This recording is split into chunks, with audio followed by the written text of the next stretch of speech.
Hi guys, and welcome back to my channel. If you guys are new here, my name is Karlee and I am a young mom to a 1-year-old baby girl named Kash. Okay, so today's video is my labor and delivery story. I'm doing it again. Last time I did it was at the very beginning of my channel. Kash is a year old now. The video was actually messed up, like the audio or something was like not right. So I'm redoing it. You guys had some questions. I had you ask them on Instagram. They'll be at the end of the video after I get through everything. So stay tuned for those questions. And don't forget that we also have a giveaway going on. I hit 400 subscribers, which means that my giveaway opened. So whenever I hit 500 subscribers, I will be choosing a winner, and all of the information for that will also be at the end of the video. So again, stay tuned for all of that. If you haven't already, don't forget to hit that subscribe button and check out my Instagram. It's Car and Cash, the same as the channel name. But let's get into this video. Like I said, this is my labor and delivery story. I have already told this story on my channel, but the video is messed up. Something is wrong with it. So just ignore it. Here we are again. And there are a lot of new people here, so hi. If you hear that, that's my heater coming on. It's literally freezing. I'm like a snowstorm right now, so this is why I'm in a hoodie and my blanket, and yeah. But anyways, to touch up on my pregnancy a little bit, I had some blood pressure issues. I had high blood pressure, then I was on blood pressure medicine that made my blood pressure drop too low, and then my blood pressure went back up, and blah, blah, blah. Yeah, it was a mess. They had me tested for preeclampsia, all this stuff. Everything was normal except for my blood pressure. Girl, I don't know. So as soon as I started having blood pressure issues, I knew that I was going to be induced. Me and my doctor talked about it. It was just in the plans. So that's a little bit on my pregnancy. I'm going to make a whole nother video just like this for my pregnancy, so stay tuned on my channel for that. Like I said, being induced was always in the plans for my pregnancy. With blood pressure problems and all of that, they don't like to risk like having you pregnant for too long, I guess, past your due date, because blood pressure and pregnancy just are not good together. Over the last couple weeks of my pregnancy, I was going in like more than once a week. I was going in for NSTs and then like 2 doctor's appointments a week and like ultrasounds here and there because of my blood pressure problems, and they were just checking on her because of the medicines that I was on and all of that. So again, that's stuff that I'll get into when I do my pregnancy video. So I go in for my 39-week appointment, and they were like, hey, what do you think about this day on having your baby, which was a couple days after my due date. I don't know, I can't remember exactly what day that I picked, but it was the next week. They did tell me that it might get pushed up to the weekend, just depended. They would call me, blah, blah. So sure enough, the next day they do call me and they're like, hey, what do you think about having the baby this weekend? And I was like, heck yeah, like let's have a baby. So we did push it up to the weekend. I was supposed to go in on the 17th at 8 p.m. So that day rolls around and me and Jackson decide to go eat before we go, because you're not allowed to eat in labor. I'm on my way to go eat and I get a phone call and they were like, hey, do you want to come in at midnight?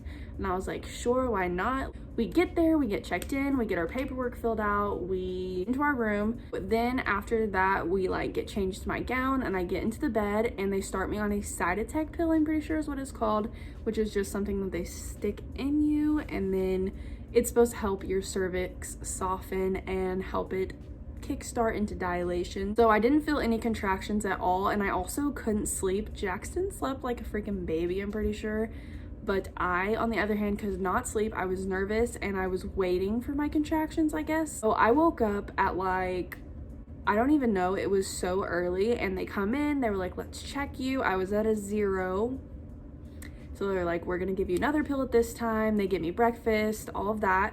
So they're inducing my labor with this Cytotec pill, but they can't start Pitocin until my water breaks or I'm starting to dilate. I was having small contractions because you could see them on the thing, but nothing big, nothing that was doing anything. They gave me another pill at some time in the day. I don't remember. It was probably like 7 or 8 o'clock maybe. Again, I didn't really feel anything. I was sleeping for a lot of the day because I was bored, and so I did call my mom for entertainment because I was literally bored out of my mind and tired and nervous, and I just wanted my mom. So I didn't progress all day, and they come in at like 1, they're giving me another pill. They tell me if I don't progress at all by like 5, I think, then they were either going to send me home or they could offer me a C-section, neither of which I wanted.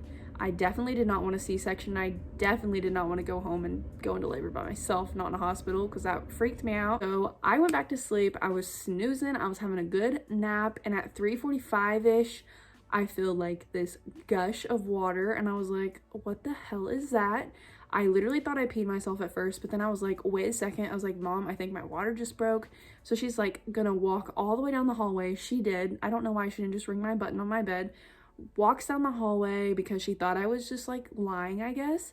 And they came in, checked me, and we threw a freaking 5-second party because I was at a 1 and my water did break. After I was being induced for over 12 hours, I was finally doing something, and they couldn't send me home because my water was broke. Still, I wasn't feeling any contractions at all. But they also did get to start Pitocin at that point, which sucks, by the way. And I went back to sleep after that, but it was weird sleep. Like, I'd fall asleep and then I'd feel like a little gush of water, so I'd be like, that's nasty, and wake up and then go back to sleep. And it was a cycle. So at about a 2 or a 3 is when I started to feel my contractions really bad, and my mom and Jackson would have to lift me up so I could hunch over every contraction. And like, they were troopers. They did it every single contraction. So shout out to my nurse, Carol, if she ever sees this. She was the best freaking nurse. All of the nurses were great, but Carol specifically, she was freaking awesome. So shout out to Carol. They decided to give me some Stadol, which is just like a sedative kind of. It was a pain reliever, but it's also like kind of a sedative. They gave that to me to prepare me for my epidural to kind of relieve some of my pain. And then at a 3 or 4, they came in, gave me my epidural, which I actually fell asleep while getting, like, sitting up.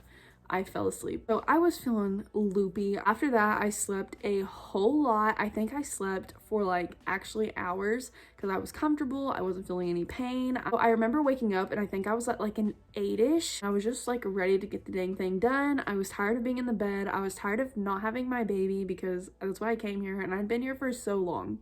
So long. I was at about a 9. It was around 10:30 at night on January 18th. From 9 to a 10 was the longest freaking dilation period that I had. It was literally terrible. I felt like it lasted forever. And at some point, I don't really remember this. I just remember waking up with the oxygen mask on my face. At some point in me pushing or something, they had to turn off my Pitocin. They had to put an oxygen mask on me because my contractions were like happening too fast for Kash to recover. So she wasn't recovering fast enough and her oxygen levels were dropping. So that's why I had oxygen. So before I started pushing, they had me doing like different positions. They had me on my side. They had me on my hands and knees, having me like push. I was pretty out of it after I started pushing because it's exhausting for one and painful.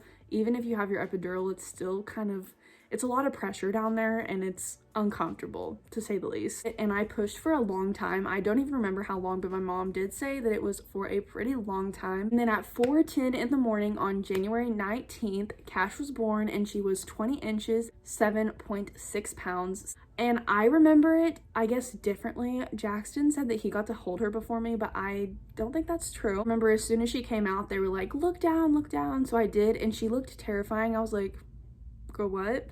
And my mom said it was also scary. She didn't cry right away. They put her on my chest for like 5 seconds and then took her back and like got her cleaned up, and she started crying and all that good stuff. So yeah, that pretty much sums up my entire labor and delivery story. But you guys did have some questions, so I'm going to answer those right now. Okay, so the first question is, who all did you have in the room with you? So when I got there, it was just me and Jackson, and my mom came up during the day when I was just like chilling. I wasn't even dilated or anything. So my mom and Jackson were in the room when I delivered. So the next question is, did you get an epidural, and is it true that the pain, you just kind of forget about it whenever you see your baby?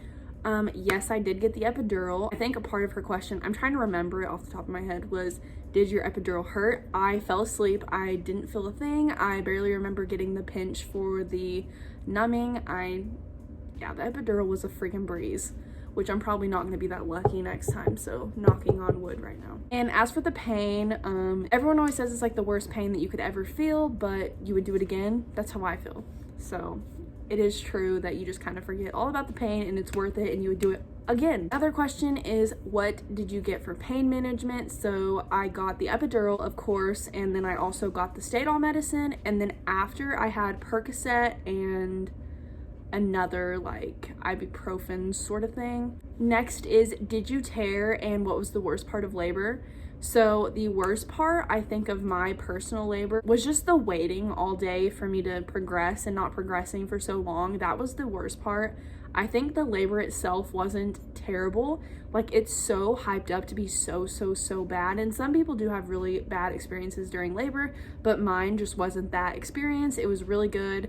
I couldn't have asked for a better like labor and delivery team and all that. So yeah, the worst part was just obviously the waiting game.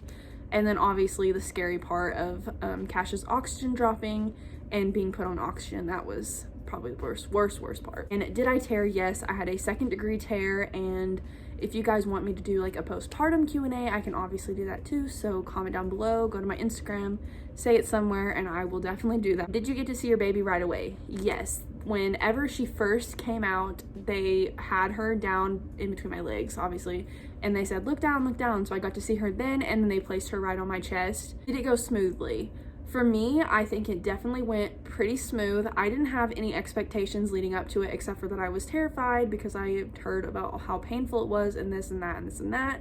So I didn't go into it with any expectations, so that I couldn't be let down. And other than the episode of Kash's oxygen dropping and me putting the oxygen mask on and all of that, everything else went really smooth. Nothing out of the ordinary happened. Everything was quote unquote normal. And the last question was, how long was your labor? So I checked in at midnight, and I started around like 12:30 or 1 getting induced, and I didn't have her until 4:10 the next day in the morning. So that's about 28-ish hours, somewhere in there. Like I said, my water broke around 3:45 p.m. on January 18th, and I had her on January 19th at 4:10 a.m. So that's about a little over 12 hours in active labor. That is all that I have for you guys today. If you guys like this video, don't forget to like and subscribe to my channel, and head over to my Instagram. It's Karlee and Kash. And don't forget about our giveaway. We are trying to reach 500 subscribers, and whenever I do, I'm going to be giving away a $15 to $20 gift card to pretty much anywhere of your choice. It'll be like an e-gift card where I give you the code. I just think that is the safest, since I don't have a PO box and I'm not comfortable sending one from my address. Okay, so to enter, all you have to do is subscribe to my channel, follow my Instagram, it's Karlee and Kash, the same as the channel name, and also like this photo and comment your favorite emojis on it.